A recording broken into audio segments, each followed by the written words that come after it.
बोलो लक्ष्मी नारायण भगवान की जय। पुरुषोत्तम मास शुक्ल पक्ष पद्मिनी एकादशी महत्तम व्रत कथा। वैसे तो एकादशी कोई सी भी हो, कृष्ण पक्ष की, शुक्ल पक्ष की, कार्तिक हो, माघ हो, फागुन हो, वैशाख हो, पुण्यदायी होती है। पर भगवान का वचन है कि पुरुषोत्तम मास की जो एकादशी है वो अनेकों पुण्यदायी होती है। उसी की कथा को अपन श्रवण करेंगे। आइए सभी प्रेम से भगवान की कथा को श्रवण करते हैं।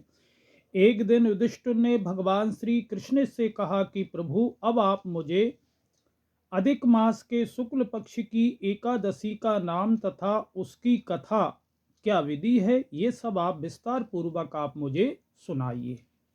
भगवान श्री कृष्ण जी ने कहा कि हे पांडुनंदन, अधिक मास में शुक्ल पक्ष में जो एकादशी होती है उसे हम सभी पद्मिनी एकादशी कहते हैं। ये अनेकों पुण्यों को प्रदान करने वाली है। इसके व्रत के प्रभाव से मनुष्य को भगवान का वासी होता है, ग्रह का अर्थात विष्णु लोक की प्राप्ति होती है। अनेकों पापों को नष्ट करने वाली है। जाने अनजाने में, बाल काल में, वृद्ध अवस्था में जो भी पाप हो गए हैं वह नष्ट करती है और भक्ति शक्ति को प्रदान करने वाली है। इस एकादशी के व्रत की विधि मैंने पहले देवार्षि नारद जी को सुनाई थी। हे राजन, वही विधि पुनः मैं तुम्हें सुनाता हूँ, जिसे आप ध्यान पूर्वक श्रवण करना। व्रत का आरंभ दशमी के दिन करना चाहिए। एक दिन पहले कांसे के पात्र में भोजन त्यागना चाहिए। मसूर की दाल नहीं खाना चाहिए। चना आदि का सेवन नहीं करना चाहिए। शहद और पराया अन्न, दूसरे का अन्न दशमी को ना खाएं व्रत रखने से पहले। दशमी के दिन अवश्य अन्न भोजन ना करना चाहिए तथा नमक आदि त्याग देना चाहिए। रात्रि को भूमि पर शयन करें। ब्रह्मचर्य का व्रत का पालन करें। एकादशी के दिन प्रातः काल ही उठ करके नित्य कर्म आदि से निवृत्त होकर के किसी तीर्थ स्नान करना चाहिए। गौमय, मृतिका, मिट्टी, तिल, कुश आदि आंवले का चूर्ण विधि पूर्वक स्नान करके पूर्व मिट्टी से शरीर पर लगाते हुए प्रार्थना करें कि हे मृतिका, तुम्हें भगवान विष्णु ने सतवाह रूप धारण करके निकाला है। ब्राह्मणी ने तुम्हें ये रूप दिया है तथा मुनि कश्यप जी ने मंत्रों के द्वारा तुम्हारी पूजा की है। अतः तुम मुझे श्री हरि की पूजा करने के निमित्त शुद्ध बना दो। हे शंख चक्र गदाधारी देवों के देव श्री जगन्नाथ जी, आप मुझे स्नान की आज्ञा प्रदान करें। तत्पश्चात वरुण मंत्र का उच्चारण करते हुए हमें स्नान करना चाहिए। पवित्र तीर्थों का अभाव में उनका नाम लेकर के गंगा, यमुना, सरस्वती, कावेरी, क्षिप्रा, महेंद्र तनया, वैत्रवती आदि तीर्थों का नाम लेकर के, अगर तीर्थ पास में नहीं है तो घर पे स्नान करते समय अपन तीर्थों का स्मरण करें।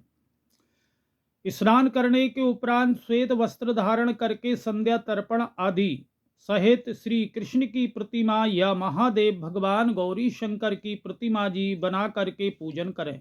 धान के ऊपर तांबे या मिट्टी का घड़ा स्थापित करना चाहिए। तत्पश्चात उस घड़े को गंध और वस्त्रों आदि से सुशोभित करके उसके मुंह पर तांबे अथवा चांदी का, स्वर्ण का पात्र रखना चाहिए। उस पात्र के ऊपर विष्णु प्रतिमा को रख करके धूप, दीप, नैवेद्य आदि चंदन पुष्पों से पूजन करके भगवान के सम्मुख नित्य गान आदि भक्ति पूर्वक अपने करना चाहिए। उस दिन पतित तथा रजस्वला स्त्री का अपने स्पर्श नहीं करना चाहिए। असत्य भाषण अर्थात झूठ नहीं बोलना चाहिए। ब्राह्मण हत्या, ब्राह्मण देवता की आज्ञा की अवज्ञा करना, गुरु भगवान की निंदा और भक्त हृदय पुरुषों की संगति करके भगवान के सामने पुराणों की कथा सुने। इस अधिक मास की शुक्ल पक्ष पद्मिनी एकादशी के दिन निर्जला व्रत भी कर सकते हैं अगर अपनी क्षमता है। यदि व्रत करता पुरुष अशक्त हो तो उसे सजला करना चाहिए, जल पी सकता है। क्षुधाहार से व्रत करना अनिवार्य है। प्रतिपहर श्री विष्णु भगवान महादेव जी का पूजन करना चाहिए।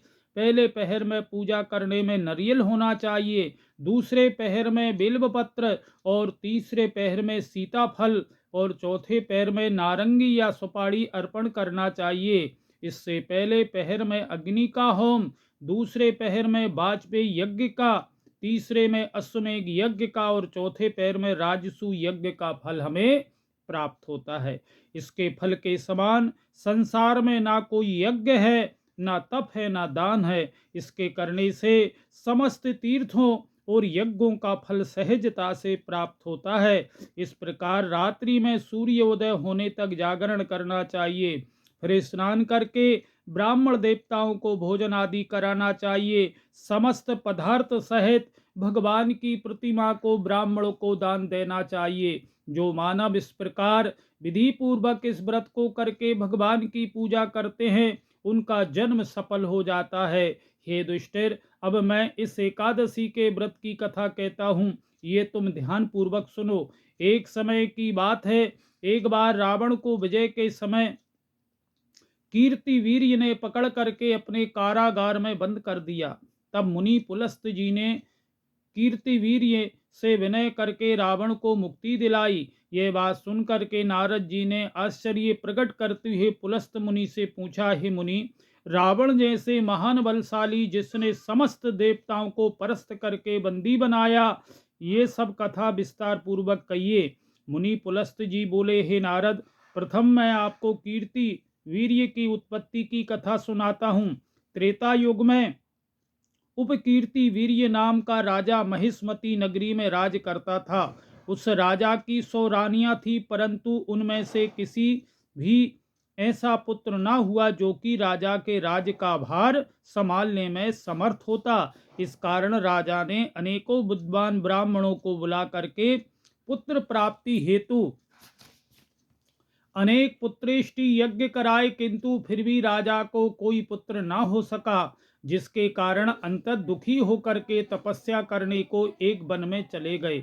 उसके साथ उसकी स्त्री राजा हरिश्चंद्र की पुत्री, जिनका नाम है प्रमदा, भी वस्त्रभूषणों को त्याग करके अपने पति देवता के संगे वन में चली गई।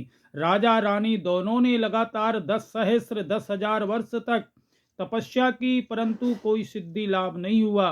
तप करने के कारण राजा के शरीर में केवल हड्डी ही रह गई थी, जिन्हें देख करके रानी प्रमदा ने सहस करके विनय पूर्वक अनुसैया से पूछा, हे माता, मेरे पति ने पुत्र की कामना से 10,000 वर्ष तक घोर तप किया, किंतु कार्य सिद्ध नहीं हुआ। अतः माता, अब आप कोई ऐसा सरल उपाय बताइए जिससे पुत्र प्राप्त हो सके।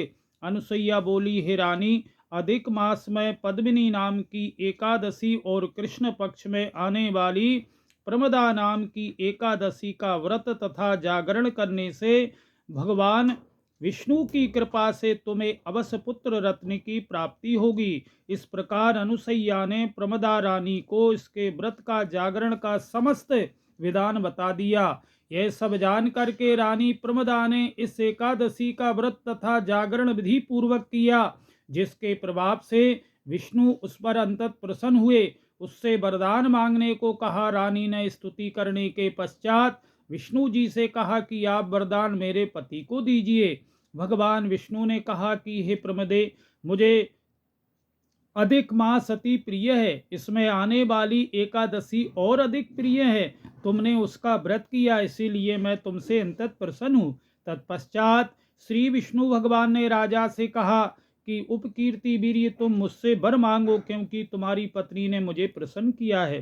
राजा ने कहा, हे भगवान, आप मुझे सबसे श्रेष्ठ, सबके द्वारा पूजित, आपके अतिरिक्त देव दानव मनुष्य आदि से अजय ऐसा पुत्र दीजिए। तब श्री विष्णु उससे तथास्तु कह करके अंतर ध्यान हो गए। तब राजा और रानी भगवान से वर प्राप्त करके अपने नगर को वापस आए। उन्हीं के यहाँ कीर्ति वीर्य उत्पन्न हुआ। वह भगवान के अतिरिक्त सबसे अजय था, इसी कारण उसने रावण पर विजय प्राप्त की थी।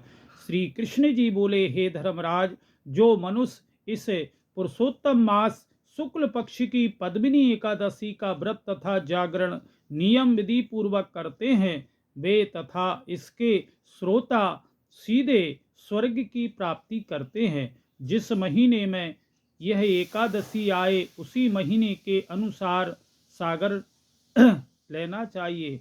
बोलो लक्ष्मी नारायण भगवान की जय। पुरुषोत्तम भगवान की जय।